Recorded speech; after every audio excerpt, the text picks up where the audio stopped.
Hey everyone! Longtime viewers of my channel will recall that I spent 3 years of my life, or my weekends anyways, building this custom cafe racer, putting a bunch of my blood, sweat, and tears into it, and publishing all of that on YouTube. And so it's extremely valuable to me. It has monetary value, but also a lot of sentimental value. And my family has watched me spend all that time. And I got to thinking, because of some circumstances in my life, what if I die? Not happening anytime soon, but I guess it could happen, the proverbial bus, right? Or what if I get dementia or Alzheimer's?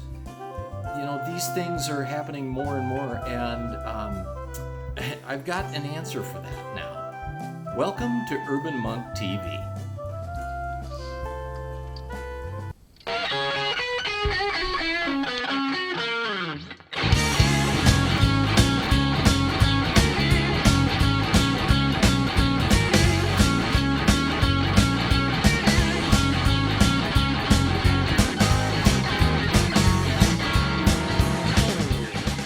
So longtime subscribers of my channel may be wondering where I've been, and the answer to that simply is I've been doing a lot.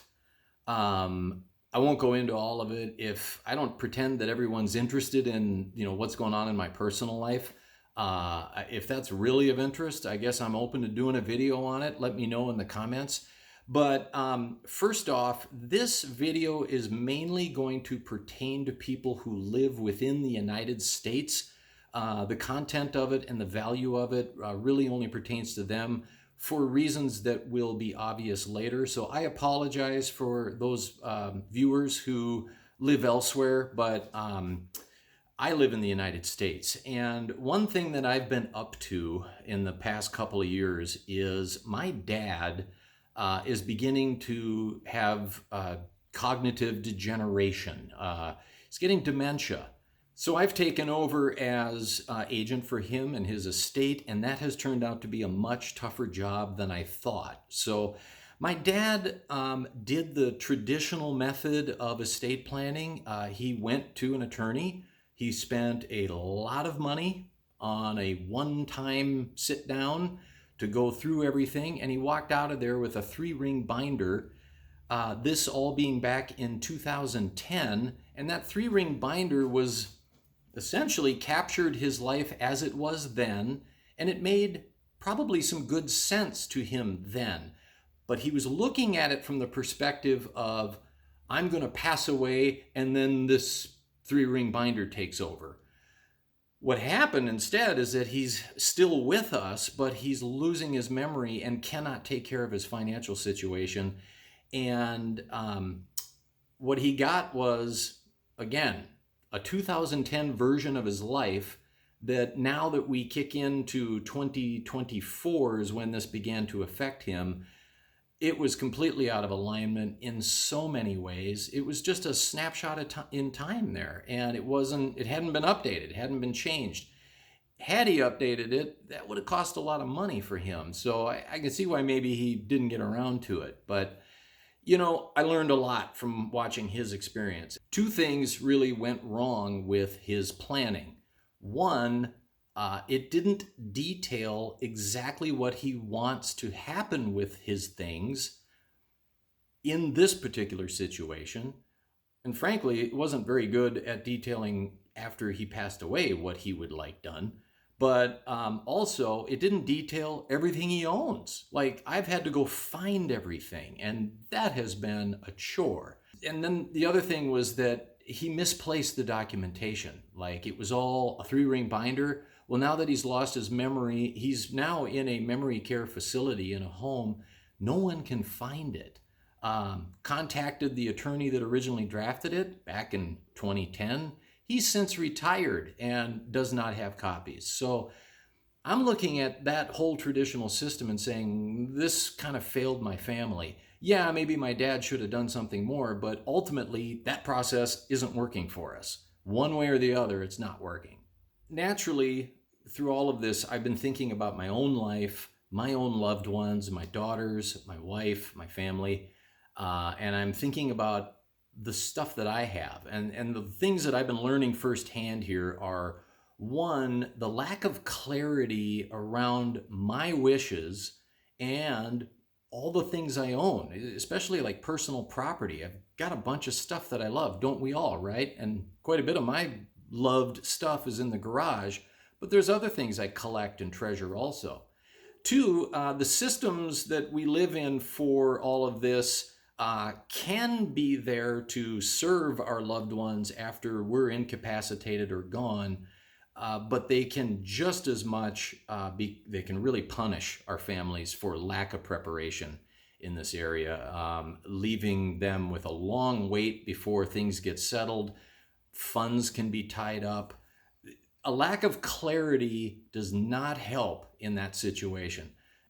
Three, just how disparate and disorganized my financial and sentimental life is. So there's things I value. Some of that is financial value. Some of that is sentimental value, but it's all value. I value it, or my loved ones value it. It's important to us. And then lastly, how much of my valuable stuff is digital in nature? I've got quite a few things that are digital. I wouldn't want them just to go poof and be lost into the ether forever. Important videos and photographs of my family when my kids were really young, memories, but also like my frequent flyer miles, and they got value, right? Like somebody should use that. Shouldn't just poof. And I've also got some documents that are actually in the physical world that would be better protected if they were digital, because documents can burn up. Just read Fahrenheit 451. Okay, better yet, read Creating Mr. Corton, available on urbanmonktv.com. So there were my problems that I'm facing, right? So like specifically, let's think about some of these things. What happens to Mr. Corton if my family looks up a 1978 Suzuki GS550 in fair condition? They're going to get a value of like $1,500 to $2,000, something like that. But Mr. Corton is a special bike. Not only sentimental value, but a custom cafe racer, and one that's out on the internet and known by a few folks. I'm guessing the value of that is north of $2,000. I bet it's more like $4,000 or $5,000. Maybe I'd be surprised. I don't know. I don't want to sell it, but at this point, and my family doesn't want to sell it. But then my other collectibles, like I've got record albums. I love old vinyl. Some of you who have read my book may recall that I was a little bit of a junior audiophile as a kid, but I never lost my love of analog, hi-fi sound and vinyl records. So I've got a pretty cool collection that I think is valuable. I know others find it valuable. I've looked at some of this stuff online. But let's say, okay, one album is just the album, but I also have one album that is signed by Dan Aykroyd. It's a Blues Brothers album, and it has his autograph on it. My kids might not even know that that's autographed or even notice it on the cover because he did it in a ballpoint pen. But, that one's more valuable than the other albums. I wouldn't want them just selling that at whatever the Blues Brothers album going rate is, because this one is more special than that. How do I communicate that after I've lost my marbles or I'm gone? There's got to be a way to capture all of this. Plus, let's capture everything else, my 401ks, my bank accounts. Why can't I just see everything in one place? This is the problem I was having as I looked at my life through my dad's inspiration. So as I'm noodling all of this, and you guys know that if I have a problem, I try to figure out a way to solve it. I started a company. I contacted my brother-in-law, who's a longtime executive for a very big and very well-known telecommunications company. And then a friend of his who is a veteran of engineering leadership at Microsoft and at Amazon. and worked in their enterprise security divisions. The three of us have worked together for the past couple of years, and we've built what we think is a great solution to my problem, and I think my problem might be shared by others. That company is Covet. Covet is a destination for the active management of all estate assets, including often overlooked personal property and digital assets. You can find Covet at covet.life. And we're offering a 30-day free trial to just kick the tires on this thing. You can totally see its functionality, 100%, nothing's held back.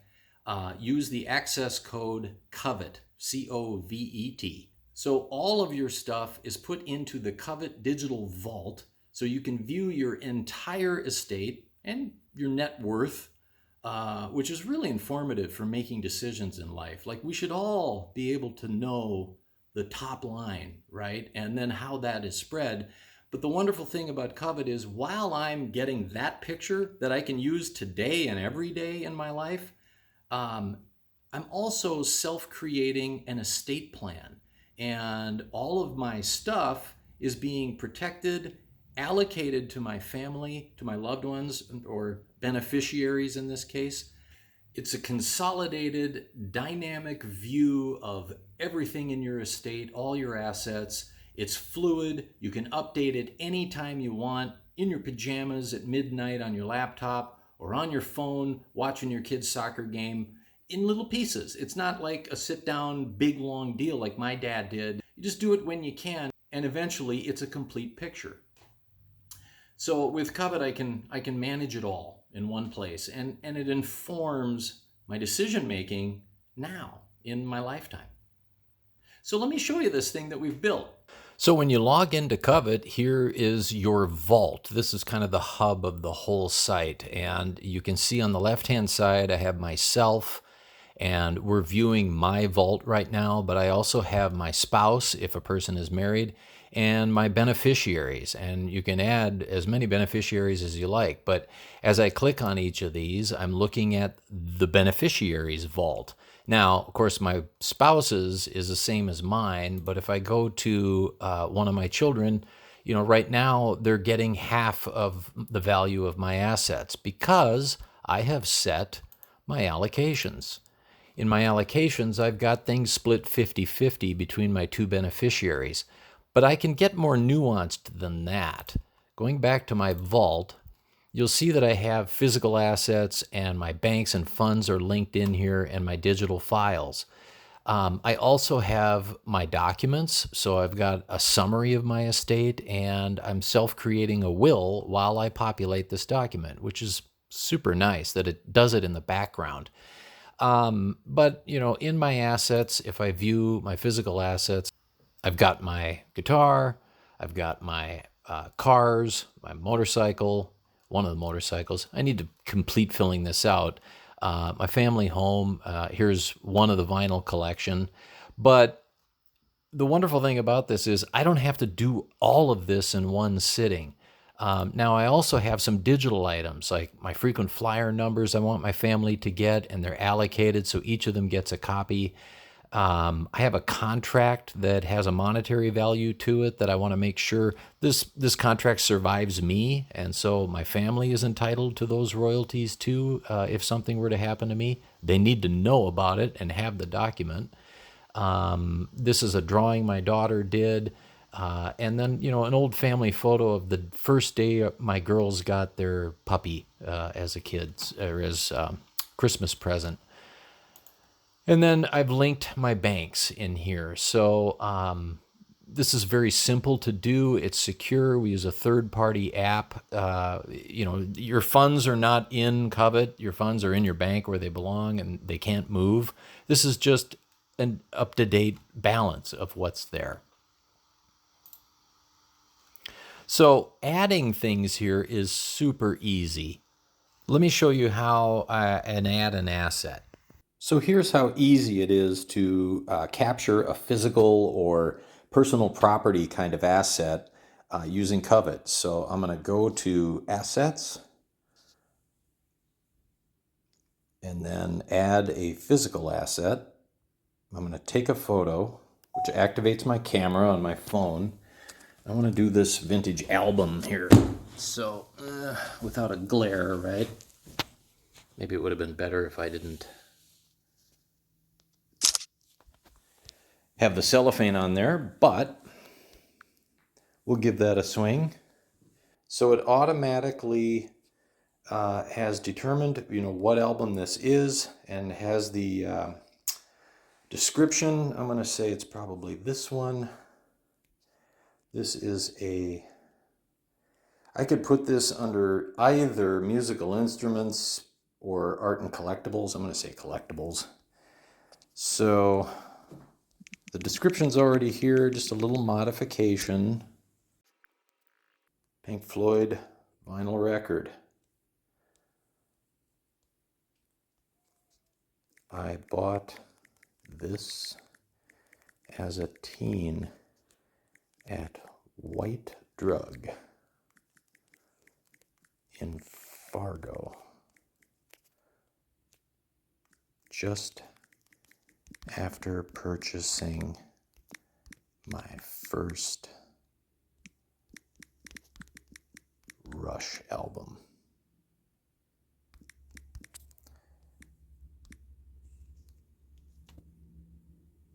So that's the kind of information that is going to be like super useful for my kids down the line. So now that's in with all of my other physical assets in my vault. And it's already allocated. Now, if I want to change the allocation, I can go into that one thing and say, one of my kids is totally into vinyl vintage records and the other one is not. So I can say, don't use the default allocation, which is splitting my assets 50-50 here. And I can turn that off and just say, no, Becca really likes the vinyl. And then we can save that. And now when I go back to the vault, that asset is only owned by only allocated to my wife, who of course is by default allocated to everything I own, and to Becca. And my other beneficiary has been removed from that one. So there's clear instructions for whoever is managing my estate when I can't. So that's really it. Whether an asset that I own or that you own has monetary value, has sentimental value, it doesn't matter. Value is value. You can bring it into the Covet platform, get a 360-degree, full, holistic look at your entire estate on all kinds of levels. Financial assets, your real estate, personal property, digital assets, digital files, things with sentimental value that are digital. And it's easy to do. You're getting values, you're understanding where these things are in the whole picture of your estate. Your families are getting values. And so whether it is a vintage motorcycle, a vintage car, record albums, record collection, or even like Grandpa's fishing pole, Covet has you covered. You can begin to covet the life that you're building. So hope you guys like this video, a bit of a departure. I do intend to bring some more motorcycle content now in the coming months and years. And I've got some other things I want to fold in too that are along those lines, very much synergistic with motorcycle mechanics and tools. And hey, if you like this video, please give it a thumbs up and subscribe if you want to become an urban monk. Thanks for watching.